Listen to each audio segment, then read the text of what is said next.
പ്രിയപ്പെട്ട പരാതിക്കാരി കോടതി മുറിയിലും പൊതുസമൂഹത്തിലും ഇതിന് കണക്ക് പറയേണ്ടി വരും. ഈ പറഞ്ഞ കള്ളത്തിനും നാട്ടുകാരുടെയും കൂട്ടുകാരുടെയും ലോകത്തിന്റെയും മുന്നിൽ തലകുനിച്ചു നിർത്തും. രാഹുൽ മാങ്കൂട്ടത്തിന്റെ നാട്ടിലെ ആളുകൾ പറയുന്നത് നമ്മൾ കേട്ടതാണ്. രാഹുൽ മാങ്കൂട്ടം നിന്നാൽ മാത്രമേ അവിടെ ജയിക്കുകയുള്ളൂ എന്ന്. മാത്രമല്ല UDF-നുള്ളിലെ ആളുകൾ തന്നെ സീറ്റിന് വേണ്ടി പോരാടിയപ്പോഴത്തേനും ഇദ്ദേഹം മൗനം പാലിക്കുമായിരുന്നു. കേസിന്റെ പേരിലാണ് ഇദ്ദേഹത്തെ മാറ്റി നിർത്തിയത്. ഇദ്ദേഹം പറയുന്നത് പാർട്ടിനെ ഞാൻ റെസ്പെക്ട് ചെയ്യുന്നു, പാർട്ടിയുടെ ഏത് തീരുമാനവും ഞാൻ അക്സെപ്റ്റ് ചെയ്യുമെന്നാണ്. പാർട്ടിക്കുള്ളിലെ പല ആളുകളും അങ്ങനെയായിരുന്നില്ല, അവരെല്ലാം സീറ്റിന് വേണ്ടിയിട്ട് മത്സരിക്കുകയായിരുന്നു. രാഹുൽ മാങ്കൂട്ടം മാത്രമാണ് ഡിസിപ്ലിൻ പാലിച്ചിട്ട് മാറിയുന്നത്. മറ്റു പാർട്ടിയിലെ ആളുകൾക്കെതിരെയും കേസുകളൊക്കെ ഉണ്ടായിരുന്നു. പക്ഷെ ഭരിക്കുന്ന പാർട്ടിയിലെ ആളുകളായതുകൊണ്ട് അവർക്കൊരു കൺസിഡറേഷൻ കൊടുക്കുന്ന പോലെയാണ് എനിക്ക് തോന്നിയത്. കഴിഞ്ഞ ദിവസം രാവിലെ TV ന്യൂസ് ഉണ്ടായിരുന്നു, രാഹുൽ മാങ്കൂട്ടത്തിന് ഇന്ന് നിർണായകം എന്നൊക്കെ പറഞ്ഞിട്ട്. അതിനുശേഷം ഉച്ച കഴിഞ്ഞ് ആ ന്യൂസ് ഒന്നും കാണാനില്ല. കാരണം പോലീസ് കൊടുത്തിട്ടുള്ള അപേക്ഷ കോടതി നിരസിച്ചു. അതിനെക്കുറിച്ച് ഒരു വാർത്തയും വന്നിട്ടില്ല. രാഹുൽ മാങ്കൂട്ടത്തിന്റെ ജാമ്യം റദ്ദു ചെയ്യണം എന്നാവശ്യപ്പെട്ടുകൊണ്ട് കോടതിയിൽ പോലീസ് കൊടുത്തിരിക്കുന്ന അപേക്ഷയിൽ ഇന്നലെ വാദം കേൾക്കുമെന്നായിരുന്നു ആ വാർത്ത.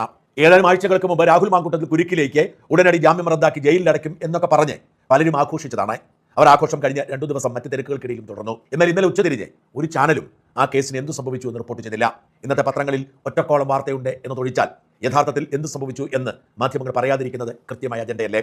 രാഹുൽ മാങ്കൂട്ടത്തിന്റെ ജാമ്യം റദ്ദു ചെയ്യാനുള്ള അപേക്ഷ കോടതി നിരസിച്ചു. ആകപ്പാട് കോടതി ഒരു കണ്ടീഷൻ മാത്രമാണ് ജാമ്യം റദ്ദു ചെയ്യാനുള്ള അപേക്ഷ തള്ളി. പിണറായി വിജയനെതിരെ ശക്തമായ നിലപാടെടുത്തു എന്നതുകൊണ്ട് മാത്രം ഒരു യുവ നേതാവിനെ അന്ത്യം കുറിക്കാൻ വേണ്ടി കെണിവെച്ച് പിടിച്ച് അയാൾക്കെതിരെ നിരന്തരം കള്ളക്കേസുകൾ ചുമത്തി ജയിലിലടച്ച് തെരഞ്ഞെടുപ്പിൽ നിന്ന് വിട്ടുനിന്നിട്ട് പോലും അയാളെ വേട്ടയാടാൻ ഇവിടുത്തെ മാധ്യമങ്ങൾ കൂട്ടുനിൽക്കുന്നു എന്നതിന്റെ തെളിവാണ് ഈ വാർത്ത ചീറ്റിപ്പോയതും ആ വാർത്തയെക്കുറിച്ച് ഇവർ മൗനം പാലിക്കുന്നതും. മീഡിയ പുറത്തുവിടുന്ന രാഹുൽ മാങ്കൂട്ടത്തിന് എതിരെയുള്ള വാർത്തകൾ മാത്രമാണ്. രാഹുൽ മാങ്കൂട്ടത്തിനെ അനുകൂലിച്ച് ഒരു വാർത്തയും ഇവർ പുറത്തുവിടുന്നില്ല. അതൊരു രാഷ്ട്രീയ അജണ്ടയായിട്ടാണ് എനിക്ക് തോന്നിയത്. രാഹുൽ മാങ്കൂട്ടത്തിനോട് കോടതി ഒരു കാര്യം പറഞ്ഞു, പരാതിക്കാരിയുടെ നമ്പർ ഫോണിൽ നിന്ന് ഡിലീറ്റ് ചെയ്യണം. പരാതിക്കാരിയായ പെൺകുട്ടിയുടെ ഫോൺ നമ്പർ ഫോണിൽ നിന്ന് ഡിലീറ്റ് ചെയ്തതിനു ശേഷം ഞാൻ ഫോൺ നമ്പർ ഡിലീറ്റ് ചെയ്യുന്ന പറഞ്ഞുകൊണ്ട് ഒരു സത്യവാങ്മൂലം കോടതിയിൽ സമർപ്പിക്കണം. പിന്നീട് യാതൊരുവിധ കോണ്ടാക്റ്റും ആ പെൺകുട്ടിയുമായിട്ട് പാടില്ല. രാഹുൽ മാങ്കൂട്ടത്തിന്റെ ജാമ്യം റദ്ദാക്കാതിരിക്കാനുള്ള കാരണം രാഹുൽ മാങ്കൂട്ടം കുറ്റം ചെയ്യുന്നുള്ള സാഹചര്യം കോടതിയിൽ തെളിയിക്കാൻ പറ്റിയിട്ടില്ല. രാഹുൽ മാങ്കൂട്ടം പറയുന്നത് അദ്ദേഹം തന്റെ വാട്സ്ആപ്പ് സ്റ്റാറ്റസ് കാണുന്ന ആളുകളുടെ ലിസ്റ്റ് പരിശോധിച്ചപ്പോഴാണ് അദ്ദേഹത്തിന് മനസ്സിലായത് ഈ പെൺകുട്ടി നിരന്തരമായിട്ട് അദ്ദേഹത്തിന്റെ വാട്സ്ആപ്പ് സ്റ്റാറ്റസ് കാണാറുണ്ട്. താൻ ആ പെൺകുട്ടിയെ ബ്ലോക്ക് ചെയ്യാനായിട്ട് പോയപ്പോഴത്തേനും അറിയാതെ തന്റെ കൈ തട്ടിയിട്ട് കോള് പോയി. പെട്ടെന്ന് തന്നെ ആ കോള് താൻ കട്ടാക്കി. അതിനുശേഷം ആ പെൺകുട്ടി തന്നോട് ചാറ്റ് ചെയ്യാനായിട്ട് ശ്രമിച്ചെന്നാണ് രാഹുൽ മാങ്കൂട്ടം പറയുന്നത്. ആ പെൺകുട്ടി മാത്രമല്ല, ആ പെൺകുട്ടിയുടെ അമ്മയും തന്നോട് ചാറ്റ് ചെയ്യാനായിട്ട് ശ്രമിച്ചെന്ന് രാഹുൽ മാങ്കൂട്ടം പറയുന്നുണ്ട്.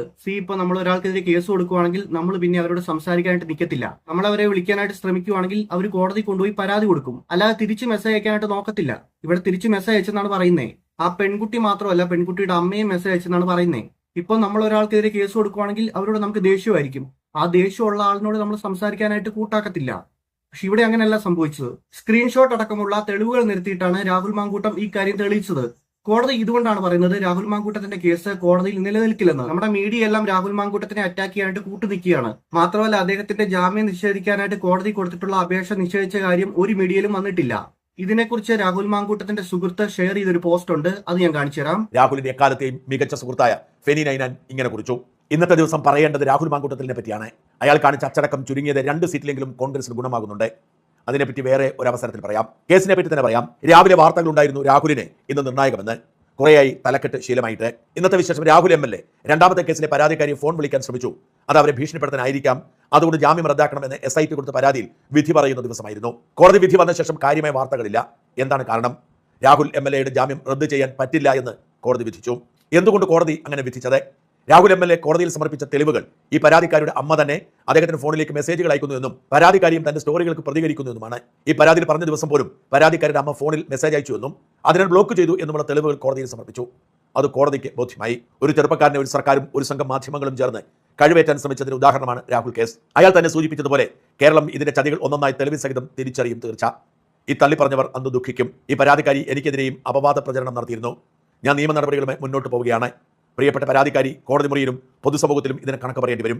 ഈ പറഞ്ഞ കള്ളത്തിനും നാട്ടുകാരുടെയും കൂട്ടുകാരുടെയും ലോകത്തിന്റെയും മുന്നിൽ തലകുനിച്ചു നിർത്തും.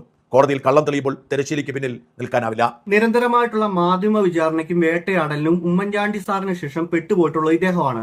ഏകദേശം 3 കേസാണ് ഇദ്ദേഹത്തിന്റെ പേരിൽ ഫയൽ ചെയ്തേക്കുന്നത്. ആ 3 കേസിലും കോടതി പറയുന്നത് ഇദ്ദേഹത്തിന്റെ പേരിലുള്ള കേസ് നിലനിൽക്കില്ലെന്നാണ്. അതിന്റെ പേരിലാണ് ഇദ്ദേഹത്തിന് ജാമ്യം കണ്ടിന്യൂ ചെയ്തേക്കുന്നത്.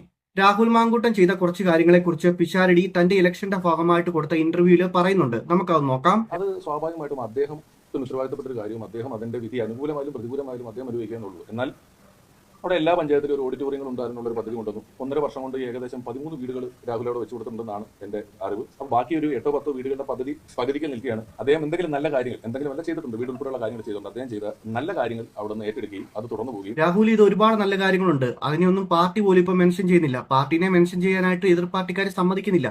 അദ്ദേഹം ചെയ്ത കാര്യങ്ങളൊന്നും പറഞ്ഞിട്ട് ഇലക്ഷന് പ്രൊമോഷനായിട്ട് വെച്ചിട്ടുണ്ടെങ്കിൽ എതിർ പാർട്ടിക്കാരെ ഇവർക്കെതിരെ ആയുധമായിട്ട് അത് ഉപയോഗിക്കും. പിഷാരടി പറയുന്നത് അവിടെ BJP ആണ് തന്റെ എതിരാളി, BJP ആണ് അവിടെ 2ാം സ്ഥാനത്ത് നിൽക്കുന്നതെന്നാണ്. ഇദ്ദേഹം BJP ആയിട്ടാണ് കോമ്പറ്റ് ചെയ്യുന്നതെന്നാണ് പറയുന്നത്. ഗൈസ്, എന്തൊക്കെയായാലും ഇവര് രാഹുൽ മാങ്കൂട്ടത്തിനെ ഈ പ്രാവശ്യം നല്ല കുരുക്കിലാണ് പെടുത്തിയേക്കുന്നത്. പുള്ളിക്ക് മത്സരിക്കാൻ പോലും പറ്റിയിട്ടില്ല.